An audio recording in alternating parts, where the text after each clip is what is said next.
सब प्रेम से बोलो, लक्ष्मी नारायण भगवान की जय, राधा कृष्ण भगवान की जय।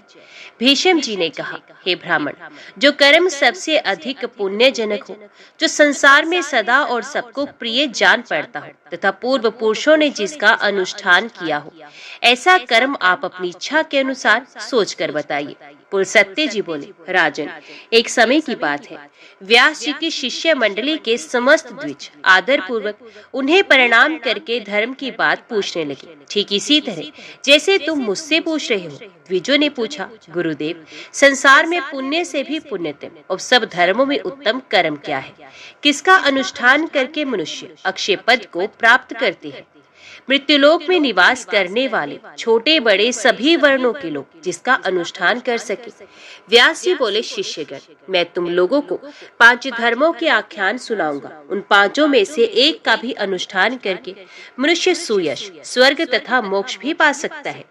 माता पिता की पूजा, पति की सेवा, सबके प्रति समान भाव, मित्रों से द्रोह न करना और भगवान श्री विष्णु का भजन करना, ये 5 महायज्ञ हैं। ब्राह्मणों, पहले माता पिता की पूजा करके मनुष्य जिस धर्म का साधन करता है, वे इस पृथ्वी पर सैकड़ों यज्ञ तथा तीर्थ यात्रा आदि के द्वारा भी दुर्लभ है। पिता धर्म है, पिता स्वर्ग है और पिता ही सर्वोत्कृष्ट तपस्या है। पिता के प्रसन्न हो जाने पर संपूर्ण देवता प्रसन्न हो जाते हैं। जिसकी सेवा और सद्गुणों से माता पिता संतुष्ट रहते हैं, उस पुत्र को प्रतिदिन गंगा स्नान का फल मिलता है। माता सर्व तीर्थमयी है और पिता संपूर्ण देवताओं का स्वरूप है। इसलिए सब प्रकार से यत्न पूर्वक माता पिता का पूजन करना चाहिए। जो माता पिता की प्रदक्षिणा करते हैं, उसके द्वारा 7 दीपों से युक्त समूची पृथ्वी की परिक्रमा हो जाती है। माता पिता को प्रणाम करते समय जिसके हाथ, घुटने और मस्तक पृथ्वी पर टिकते हैं, वे अक्षय स्वर्ग को प्राप्त होता है। जब तक माता पिता के चरणों की रज पुत्र के मस्तक और शरीर में लगती रहती है, तभी तक वे शुद्ध रहता है। जो पुत्र माता पिता के चरण कमलों का जल पीता है, उसके करोड़ों जन्मों के पाप नष्ट होते हैं। वे मनुष्य संसार में धन्य है। जो नीच पुरुष माता पिता की आज्ञा का उल्लंघन करता है, वे महाप्रलय पर्यंत नरक में निवास करता है। जो रोगी, वृद्ध, जीविका से रहित, अंधे और बहरे पिता को त्याग कर चला जाता है, वे रौरव नरक में पड़ता है। इतना ही नहीं, उसे अंत्यजों, मलेच्छों और चांडालों की योनि में जन्म लेना पड़ता है। माता पिता का पालन पोषण न करने से समस्त पुण्यों का नाश होता है। माता पिता की आराधना न करके पुत्र यदि तीर्थ और देवताओं का सेवन भी करे, तो उसे उसका फल नहीं मिलता। ब्राह्मणों, इस विषय में मैं एक प्राचीन इतिहास कहता हूँ, यत्न पूर्वक उसका श्रवण करो। इसका श्रवण करके भूतल पर फिर कभी तुम्हें मोह नहीं आएगा। पूर्व काल की बात है, नरोत्तम नाम से प्रसिद्ध एक ब्राह्मण था। वे अपने माता पिता का अनादर करके तीर्थ सेवन के लिए चल दिया। सब तीर्थों में घूमते हुए उस ब्राह्मण के वस्त्र प्रतिदिन आकाश में ही सूखते थे। इससे उसके मन में बड़ा भारी अहंकार हो गया। वे समझने लगा, मेरे समान पुण्य आत्मा और महायशस्वी दूसरा कोई नहीं है। एक दिन वे मुख ऊपर की ओर करके यही बात कह रहा था। इतने में ही एक बगले ने उसके मुंह पर बीट कर दी। तब ब्राह्मण ने क्रोध में आकर उसे शाप दे दिया। बेचारा बगला राख की ढेरी होकर पृथ्वी पर गिर पड़ा। बगले की मृत्यु होते ही नरोत्तम ने भीतर महामोह ने प्रवेश किया। उसी पाप से ब्राह्मण का वस्त्र अब आकाश में नहीं ठहरता था। ये जानकर उसे बड़ा खेद हुआ। तदंतर आकाशवाणी ने कहा, हे ब्राह्मण, तुम परम धर्मात्मा मूक चांडाल के पास जाओ। वहां जाने से तुम्हें धर्म का ज्ञान होगा। उसका वचन तुम्हारे लिए कल्याणकारी होगा। यह आकाशवाणी सुनकर ब्राह्मण मूक चांडाल के घर गया। वहां जाकर उसने देखा, वे चांडाल सब प्रकार से अपने माता पिता की सेवा में लगा है।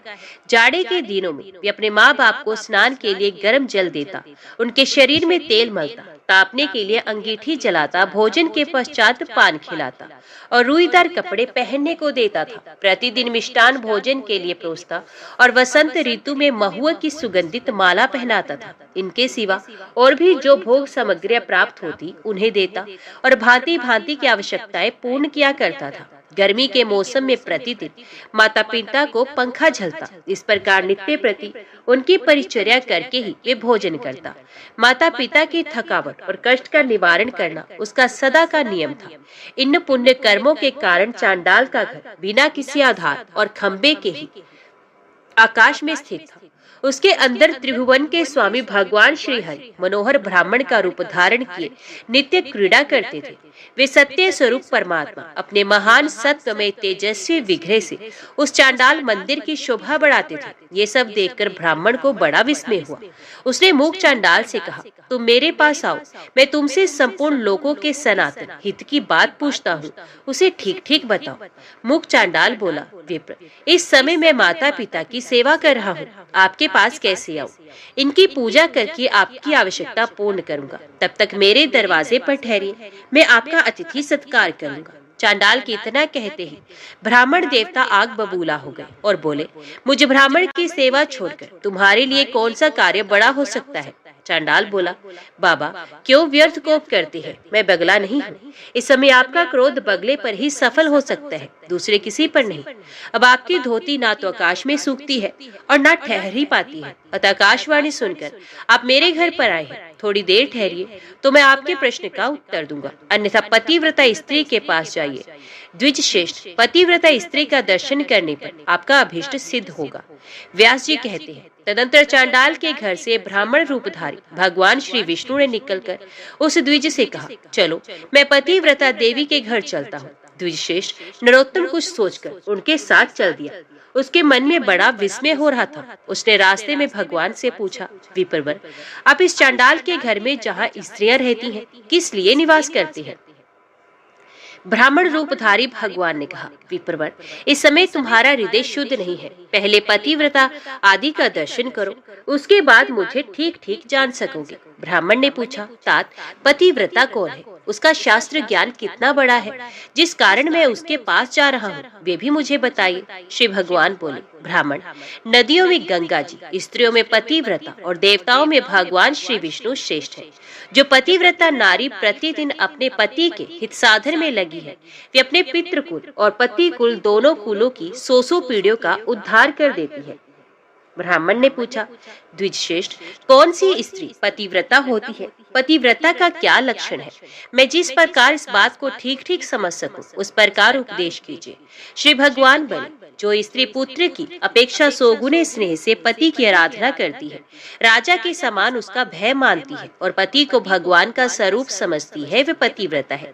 जो गृह कार्य करने में दासी, रमण काल में वैश्या तथा भोजन के समय माता के समान आचरण करती है और जो विपत्ति में स्वामी को नेक सलाह देकर मंत्री का काम करती है, वे स्त्री पतिव्रता मानी गई है। जो मन, वाणी, शरीर और क्रिया द्वारा कभी पति की आज्ञा का उल्लंघन नहीं करती तथा हमेशा पति के भोजन कर लेने पर भोजन करती है, उस स्त्री को पतिव्रता समझना चाहिए। जिस जिस शैया पर पति शयन करते हैं, वह जो प्रतिदिन यत्न पूर्वक उनकी पूजा करती है, पति के प्रति कभी जिसके मन में डाह नहीं पैदा होती, कृपणता नहीं आती और जो मान भी नहीं करती, पति की ओर से आदर मिले या अनादर, दोनों में जिसकी समान बुद्धि रहती है, ऐसी स्त्री को पतिव्रता कहते हैं।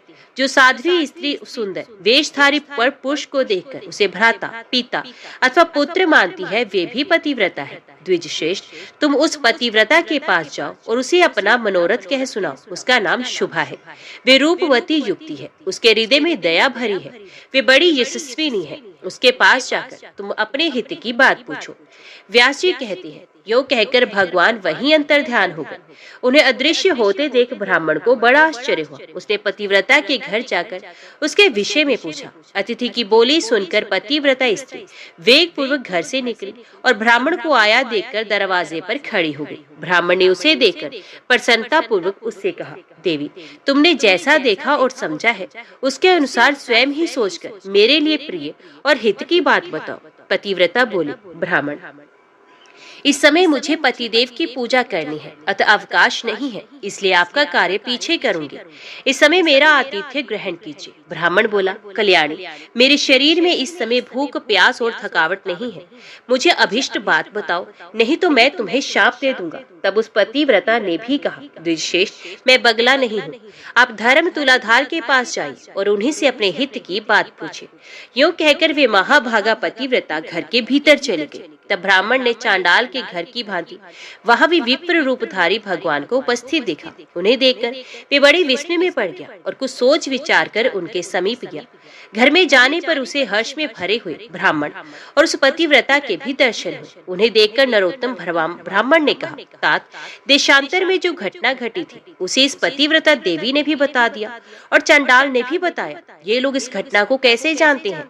इस बात को लेकर मुझे बड़ा विस्मय हो रहा है। इससे बढ़कर महान आश्चर्य और क्या हो सकता है? श्री भगवान बोले, तात, महात्मा पुरुष अत्यंत पुण्य और सदाचार के बल पर सबका कारण जान लेते हैं, जिससे तुम्हें विस्मय हुआ है। मुने, बताओ, इस समय उस पतिव्रता ने तुमसे क्या कहा है? ब्राह्मण ने कहा, वे तो मुझे धर्म तुलाधार से प्रश्न करने के लिए उपदेश देती है। श्री भगवान ने बोला, मुनिश्रेष्ठ, आओ, मैं उसके पास चलता हूँ। वो कहकर भगवान जब चलने लगे तब ब्राह्मण ने पूछा, तुलाधार कहाँ रहता है? श्री भगवान ने कहा, जब मनुष्यों की भीड़ एकत्रित है और नाना प्रकार के द्रव्यों की बिक्री हो रही है, उस बाजार में तुलाधार वैश्य इधर उधर क्रय विक्रय करता है।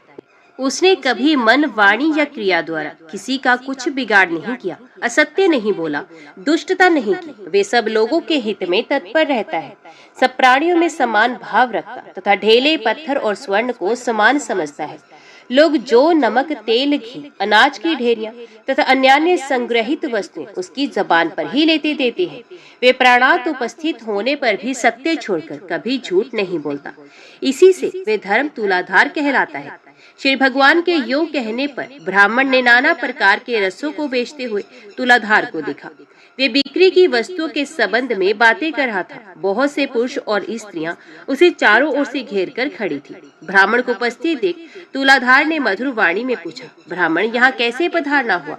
ब्राह्मण ने कहा, मुझे धर्म का उपदेश करो, मैं इसलिए तुम्हारे पास आया हूँ।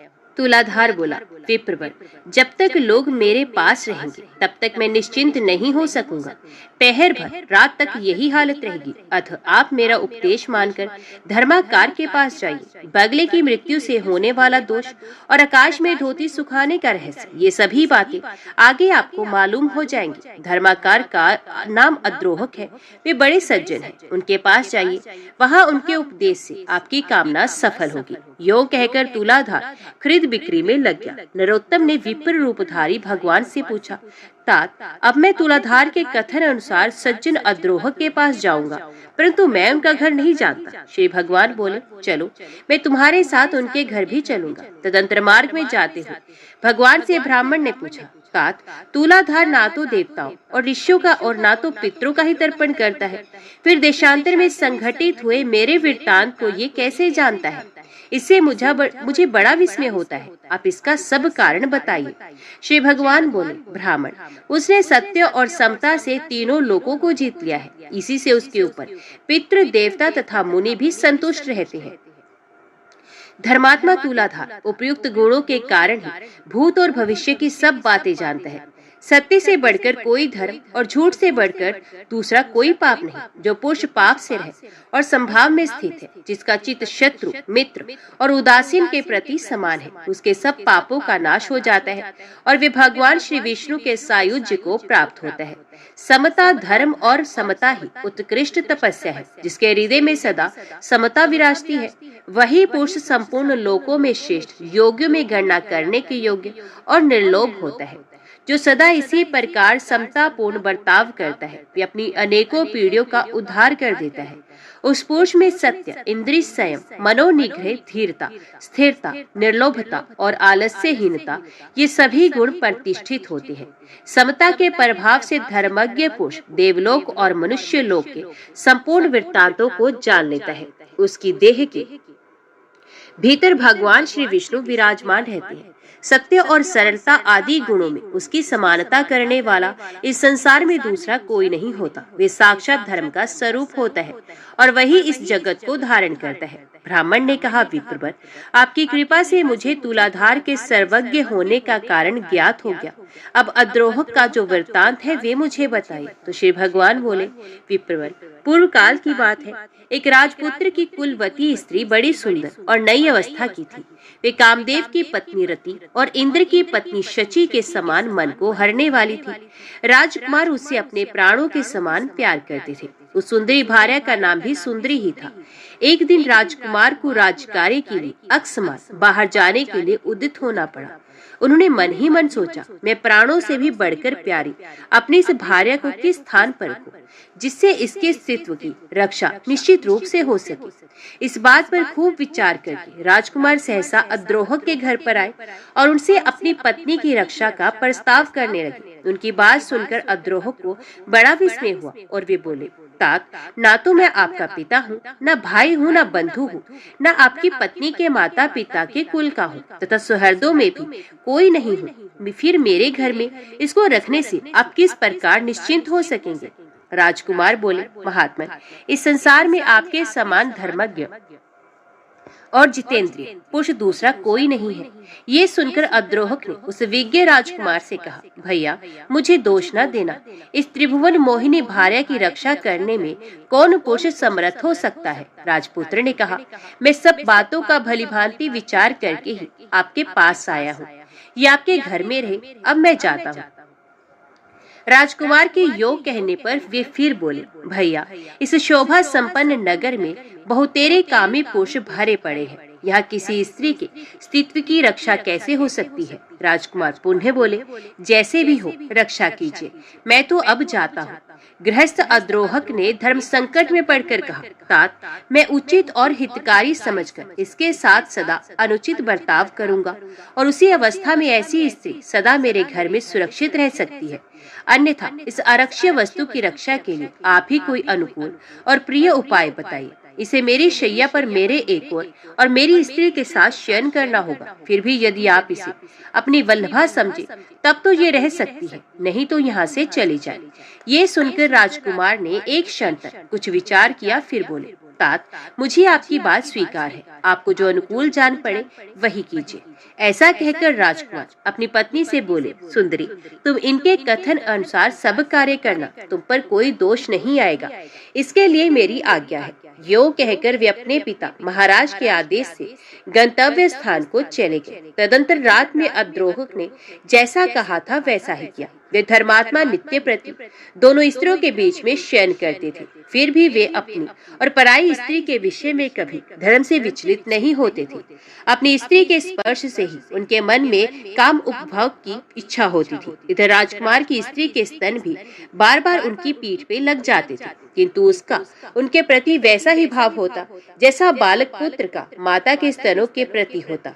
वे प्रतिदिन उसके प्रति मातृभाव को ही दृढ़ रखते थे। उनके हृदय से स्त्री संभोग की इच्छा ही जाती रही। इस प्रकार 6 मास व्यतीत होने पर राजकुमारी के पति अद्रोह के नगर में आए। उन्होंने लोगों से अद्रोह तथा अपनी स्त्री के बर्ताव के संबंध में पूछा। लोगों ने भी अपनी अपनी रुचि के अनुसार उत्तर दिया। कोई राजकुमार के प्रबंध को उत्तम बताते, कुछ नौजवान उनकी बात सुनकर आश्चर्य में पड़ जाते और कुछ लोग इस प्रकार उत्तर देते, भाई, तुमने अपनी स्त्री उसे सौंप दी है और वे उसी के साथ शयन करता है। स्त्री और पुरुष में एकत्र संसर्ग होने पर दोनों के मन शांत कैसे रह सकती है? अद्रोहक ने अपने धर्म आचरण के बल से लोगों की कुत्सित चर्चा सुन ली। तब उनके मन में लोक निंदा से मुक्त होने का शुभ संकल्प प्रकट हुआ। उन्होंने स्वयं लकड़ी एकत्रित करके एक बहुत बड़ी चिता बनाई और उसमें आग लगा दी।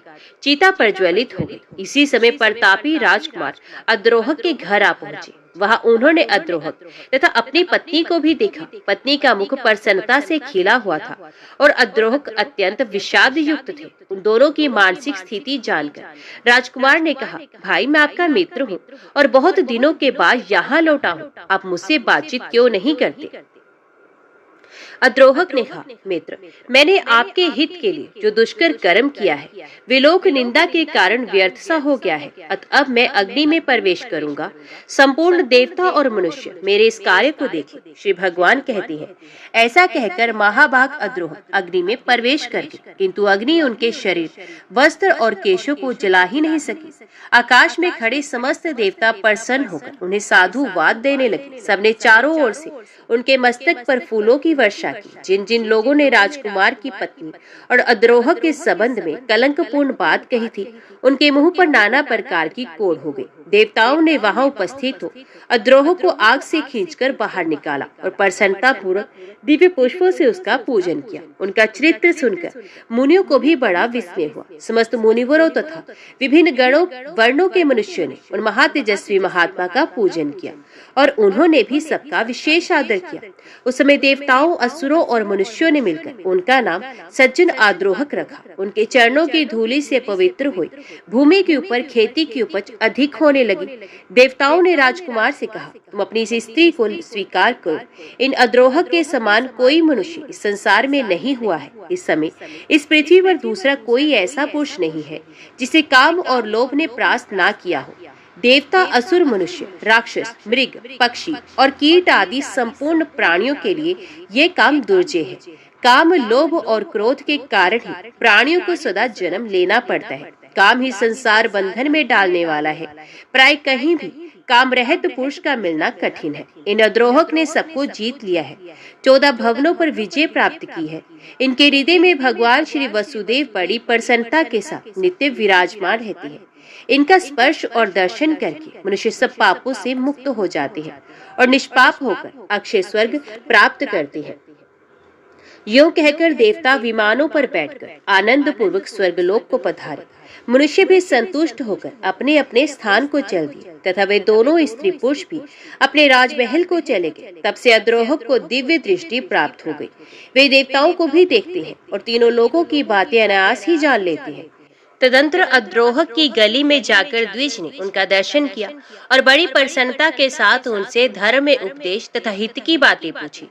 सज्जन आद्रोहक ने कहा, धर्मज्ञ ब्राह्मण, आप पुरुषों में श्रेष्ठ वैष्णव के पास जाइए। उनका दर्शन करने से इस समय आपका मनोरथ सफल होगा। बगले की मृत्यु तथा आकाश में वस्त्र के ना सूखने आदि का कारण आपको विदित हो जाएगा। इसके सिवा आपके हृदय में और भी जो कामनाएं हैं उनकी भी पूर्ति होगी। ये सुनकर वे ब्राह्मण द्विज रूपधारी भगवान के साथ प्रसन्नता पूर्वक वैष्णव के यहाँ आया। वहां पहुंचकर उसने सामने बैठे हुए शुद्ध हृदय वाले एक तेजस्वी पुरुष को देखा, जो समस्त शुद्ध लक्षणों से संपन्न एवं अपने तेज से देदीप्यमान थे। धर्मात्मा द्विज ने ध्यान मगन हरिभक्त से कहा, महात्मन, मैं बहुत दूर से आपके पास आया हूँ। मेरे लिए जो कर्तव्य उचित हो उसका उपदेश कीजिए। वैष्णव ने कहा, देवताओं में श्रेष्ठ भगवान श्री विष्णु तुम पर प्रसन्न है। इस समय तुम्हें देखकर मेरा हृदय उल्सित सा हो रहा है। अतः तुम्हें अनुपम कल्याण की प्राप्ति होगी। आज तुम्हारा मनोरथ सफल होगा। मेरे घर में भगवान श्री विष्णु विराजमान है। वैष्णव के यों कहने पर ब्राह्मण ने पुनः उनसे कहा, भगवान श्री विष्णु कहाँ है? आज कृपा करके मुझे उनका दर्शन कराइए। वैष्णव ने कहा, इस सुंदर देवालय में प्रवेश करके तुम परमेश्वर का दर्शन करो। ऐसा करने से तुम्हें जन्म और मृत्यु के बंधन में डालने वाले घोर पाप से छुटकारा मिल जाएगा। उनकी बात सुनकर जब ब्राह्मण ने देव मंदिर में प्रवेश किया तो देखा वे ही विप्र रूपधारी भगवान कमल के आसन पर विराजमान है। ब्राह्मण ने मस्तक झुकाकर उन्हें प्रणाम किया और बड़ी प्रसन्नता के साथ उनके दोनों चरण पकड़कर कहा, देवेश्वर, अब मुझ पर प्रसन्न हुई।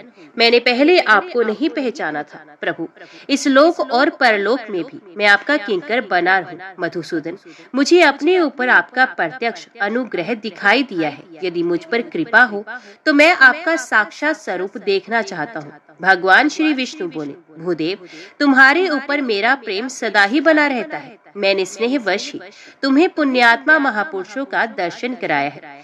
पुण्यवान महात्माओं के एक बार भी दर्शन, स्पर्श, ध्यान एवं नाम उच्चारण करने से तथा उनके साथ वार्तालाप करने से मनुष्य अक्षय स्वर्ग का सुख भोगता है। महापुरुषों का नित्य संग करने से सब पापों का नाश हो जाता है तथा मनुष्य अनंत सुख भोगकर मेरे स्वरूप में लीन होता है। जो मनुष्य पुण्य तीर्थों में स्नान करके शंकर जी तथा पुण्य आत्मा पुरुषों के आश्रम का दर्शन करता है, वे भी मेरे शरीर में लीन हो जाता है। एकादशी तिथि को, जो मेरा ही दिन है, उपवास करके जो लोगों के सामने पुण्य में कथा कहता है, वे भी मेरे स्वरूप में लीन हो जाता है। मेरे चरित्र का श्रवण करते हुए जो रात्रि में जागता है, उसका भी मेरे शरीर में लय होता है। विप्रवर, जो प्रतिदिन ऊंचे स्वर से गीत गाते और बाजा बजाते हुए मेरे नामों का स्मरण करता है, उसका भी मेरी देह में लय होता है। जिसका मन तपस्वी, राजा और गुरुजनों से कभी द्रोह नहीं करता, वे भी मेरे स्वरूप में लीन होता है। तो मेरे भक्त और तीर्थ स्वरूप हो, किंतु तुम्हें बगले की मृत्यु के लिए जो शाप दिया था, उसके दोष से छुटकारा दिलाने के लिए मैंने ही वहां उपस्थित होकर कहा कि तुम पुण्यवानों में श्रेष्ठ और तीर्थ स्वरूप महात्मा मूक चांडाल के पास जाओ। तात, उस महात्मा का दर्शन करके तुमने देखा ही था कि वे किस प्रकार अपने माता पिता का पूजन करता था। उन सभी महात्माओं के दर्शन से, उनके साथ वार्तालाप करने से और मेरा संपर्क होने से आज तुम मेरे मंदिर में आए हो। करोड़ों जन्मों के बाद जिसके पापों का क्षय होता है, वे धर्मज्ञ पुरुष मेरा दर्शन कर पाता है, जिससे उसे प्रसन्नता प्राप्त होती है। वत्स, मेरे ही अनुग्रह से तुमको मेरा दर्शन हुआ है, इसलिए तुम्हारे मन में जो इच्छा हो उसके अनुसार मुझसे वरदान मांगो। ब्राह्मण बोला, नाथ, मेरा मन सर्वथा आपके ही ध्यान में स्थित रहे। संपूर्ण लोकों के स्वामी माधव, आपके सिवा कोई भी दूसरी वस्तु मुझे कभी प्रिय ना लगे। श्री भगवान ने कहा, निष्पाप ब्राह्मण, तुम्हारी बुद्धि में सदा ऐसा उत्तम विचार जागृत रहता है, इसलिए तुम मेरे धाम में आकर मेरे ही समान दिव्य भोगों का उपभोग करोगे। किंतु तुम्हारे माता पिता तुमसे आदर नहीं पा रहे हैं, अतः पहले माता पिता की पूजा करो, इसके बाद मेरे स्वरूप को प्राप्त हो सकोगे। उनके दुख पूर्ण उच्छ्वास और क्रोध से तुम्हारी तपस्या प्रतिदिन नष्ट हो रही है। जिस पुत्र के ऊपर सदा ही माता पिता का कोप रहता है, उसको नरक में पड़ने से मैं, ब्रह्मा तथा महादेव जी भी नहीं रोक सकते, और इसलिए तुम माता पिता के पास जाओ और यत्न पूर्वक उनकी पूजा करो, फिर उन्हीं की कृपा से तुम मेरे पद को प्राप्त हो जाओगे। जगत गुरु भगवान के ऐसा कहने पर द्विज श्रेष्ठ नरोत्तम ने फिर इस प्रकार कहा, नाथ, यदि आप मुझ पर प्रसन्न हैं, तो मुझे अपने स्वरूप का दर्शन कराइए। तब संपूर्ण लोकों के एकमात्र कर्ता एवं ब्राह्मण हितैषी भगवान ने नरोत्तम के प्रेम से प्रसन्न होकर उस पुण्य कर्मा ब्राह्मण को शंख चक्र गदा और पद्म धारण किए अपने पुरुषोत्तम रूप का दर्शन कराया। उनके तेज से संपूर्ण जगत व्याप्त हो रहा था। ब्राह्मण ने दंड की भांति धरती पर गिरकर भगवान को प्रणाम किया और कहा, जगदीश्वर, आज मेरा जन्म सफल हुआ, आज मेरे नेत्र कल्याणमय हो गए, इस समय मेरे दोनों हाथ प्रशस्त हो गए, आज मैं भी धन्य हो गया। मेरे पूर्वज सनातन ब्रह्मलोक को जा रहे हैं। जनार्दन, आज आपकी कृपा से मेरे बंधु बांधव आनंदित हो रहे हैं, इस समय मेरे सभी मनोरथ सिद्ध हो गए हैं। किंतु नाथ, मूक चांडाल आदि ज्ञानी महात्माओं की बात सोचकर मुझे बड़ा विस्मय हो रहा है। भला वे लोग देशांतर में होने वाले मेरे वृत्तांत को कैसे जानते हैं? मूक चांडाल के घर में आप अत्यंत सुंदर ब्राह्मण का रूप धारण किए रहते हैं। इसी प्रकार पतिव्रता के घर में, तुलाधार के यहाँ, मित्रद्रोहक के भवन में तथा इन वैष्णव महात्मा के मंदिर में भी आपका दर्शन हुआ है। इन सब बातों का यथार्थ रहस्य क्या है, मुझ पर अनुग्रह करके बताइए। श्री भगवान ने कहा, विप्रवर, मूक चांडाल सदा अपने माता पिता में भक्ति रखता है। शुभा देवी पतिव्रता है, तुलाधार सत्यवादी है और सब लोगों के प्रति समान भाव रखता है। अद्रोहक ने लोभ और काम पर विजय पाई है तथा वैष्णव मेरा अनन्य भक्त है। इन्हीं सद्गुणों के कारण प्रसन्न होकर मैं इन सबके घर में सानंद निवास करता हूँ। मेरे साथ सरस्वती और लक्ष्मी भी इन लोगों के यहाँ मौजूद रहती है। मूक चांडाल त्रिभुवन में सबका कल्याण करने वाला है। चांडाल होने पर भी वे सदाचार में स्थित है, इसलिए देवता उसे ब्राह्मण मानते हैं। पुण्य कर्मों द्वारा मुख चांडाल की समानता करने वाला इस संसार में दूसरा कोई नहीं है। वे सदा माता पिता की भक्ति में संलग्न रहता है। उसने अपनी इस भक्ति के बल से तीनों लोकों को जीत लिया है। उसकी माता पिता की प्रति भक्ति देखकर मैं बहुत संतुष्ट रहता हूँ और इसलिए उसके घर के भीतर आकाश में संपूर्ण देवताओं के साथ ब्राह्मण रूप से निवास करता हूँ। इसी प्रकार मैं उस पतिव्रता के, तुलाधार के, अद्रोह के और इस वैष्णव के घर में भी सदा निवास करता हूँ। धर्मज्ञ, एक मुहूर्त के लिए भी मैं इन लोगों का घर नहीं छोड़ता। जो पुण्यात्मा है वे ही मेरा प्रतिदिन दर्शन पाते हैं, दूसरे पापी मनुष्य नहीं। तुमने अपने पुण्य के प्रभाव से और मेरे अनुग्रह के कारण मेरा दर्शन किया है। अब मैं उन महात्माओं के सदाचार का वर्णन करूंगा, तुम ध्यान देकर सुनो। ऐसे वर्णनों को सुनकर मनुष्य जन्म और मृत्यु के बंधन से सर्वथा मुक्त हो जाता है। देवताओं में भी माता पिता से बढ़कर तीर्थ नहीं। जिसने माता पिता की आराधना की वही पुरुषों में श्रेष्ठ है। ये मेरे हृदय में रहता है और मैं उसके हृदय में। हम दोनों में कोई अंतर नहीं रहता। अहलोक और परलोक में भी वे मेरे ही समान पूज्य है। वे अपने समस्त बंधु बांधवों के साथ मेरे रमणीय धाम में पहुंचकर मुझ में ही लीन हो जाता है। माता पिता की आराधना के बल से ही वे नरश्रेष्ठ मूक चांडाल तीनों लोगों की बातें जानता है। फिर इस विषय में तुम्हें विस्मय क्यों हो रहा है? ब्राह्मण ने पूछा। जगदीश्वर, मोह और अज्ञानवश पहले माता पिता की आराधना ना करके फिर भले बुरे का ज्ञान होने पर यदि मनुष्य पुण्य माता पिता की सेवा करना चाहे तो उसके लिए क्या कर्तव्य है? भगवान बोले, विप्रवर, 1 वर्ष 1 मास 1 पक्ष 1 सप्ताह अथवा 1 दिन भी जिसने माता पिता की भक्ति की है वे मेरे धाम को प्राप्त होता है, तथा जो उनके मन को कष्ट पहुंचाता है वे अवश्य नरक में पड़ता है। जिसने पहले अपने माता पिता की पूजा की हो या ना की हो, यदि उनकी मृत्यु के पश्चात वे सांड छोड़ता है तो उसे पितृभक्ति का फल मिल जाता है। जो बुद्धिमान पुत्र अपना सर्वस्व लगाकर माता पिता का श्राद्ध करता है वे जाति स्मरण पूर्व जन्म की बातों को स्मरण करने वाला होता है और उसे पितृभक्ति का पूरा फल मिल जाता है। श्राद्ध से बढ़कर महान यज्ञ तीनों लोकों में दूसरा कोई नहीं। इसमें जो कुछ दान दिया जाता है वे सब अक्षय होता है। दूसरों को जो दान दिया जाता है उसका फल 10,000 गुना होता है। अपनी जाति वालों को देने से लाख गुना, पिंडदान में लगाया हुआ धन करोड़ गुना और ब्राह्मण को देने पर वे अनंत गुना फल देने वाला बताया गया। जो गंगा जी के जल में और गया, प्रयाग, पुष्कर, काशी, सिद्धकुंड तथा गंगा सागर संगम तीर्थ में पितरों के लिए अन्न दान करता है उसकी मुक्ति निश्चित है तथा उसके पितर अक्षय स्वर्ग प्राप्त करते हैं। उनका जन्म सफल हो जाता है। जो गंगा जी में तिल मिश्रित जल के द्वारा तर्पण करता है उसे भी मोक्ष का मार्ग मिल जाता है। फिर जो पिंडदान करता है उसके लिए तो कहना क्या।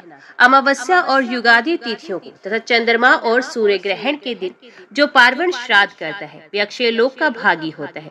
उसके पितृ उसे प्रिय आशीर्वाद और अनंत भोग प्रदान करके 10,000 वर्षों तक तृप्त रहते हैं। इसलिए प्रत्येक पर्व पर पुत्रों को प्रसन्नता पूर्वक पार्वण श्राद्ध करना चाहिए। माता पिता के श्राद्ध यज्ञ का अनुष्ठान करके मनुष्य सब प्रकार के बंधनों से मुक्त हो जाता है। जो श्राद्ध प्रतिदिन किया जाता है उसे नित्य श्राद्ध माना गया है। जो पुरुष श्रद्धा पूर्वक नित्य श्राद्ध करता है वे अक्षय लोक का उपभोग करता है। इसी प्रकार कृष्ण पक्ष में विधि पूर्वक काम्य श्राद्ध का अनुष्ठान करके मनुष्य मनोवांछित फल प्राप्त करता है।